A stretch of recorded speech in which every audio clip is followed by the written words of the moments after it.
Welcome to the new segment of the grade 9th.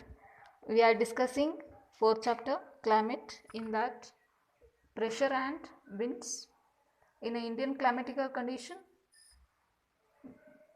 weather condition, climate and associate weather condition in India, that is following some atmospheric conditions are required for to the understand these climate. You know that already.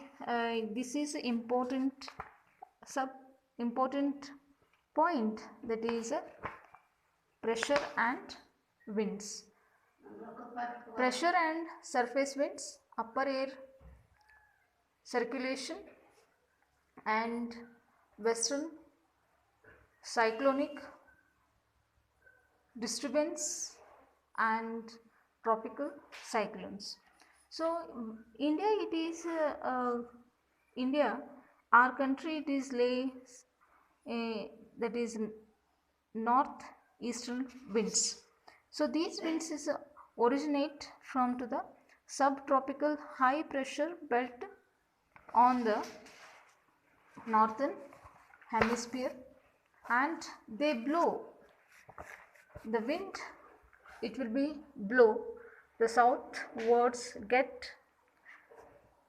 deflected to the right due to the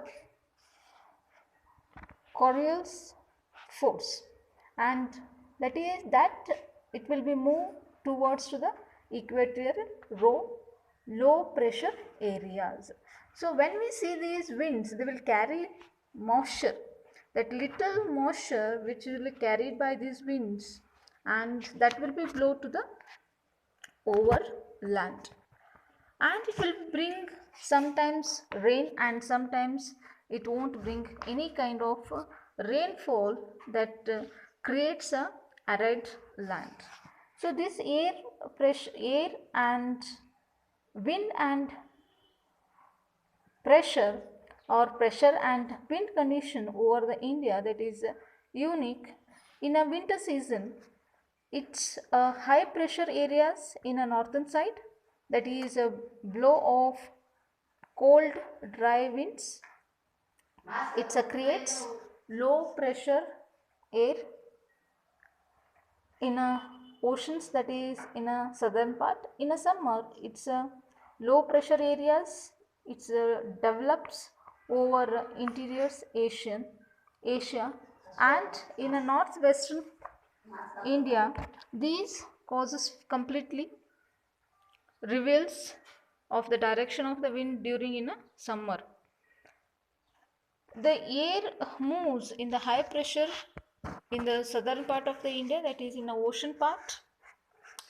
In the southeastern directions, the crosses the equator and turn to right towards to low pressure areas over the Indian subcontinent. So these air pressure that will be brings the southwest monsoon winds, and these winds will be brings a little warmer to the over the oceans, and it will be gather a moisture and causes for to the rainfall in a mainland of the India. So here the low pressure to the high pressure, and some parts high pressure to the low pressure to the northern part to the up to southern part of India. So for the reference, you can refer a 9th grade textbook. Thank you.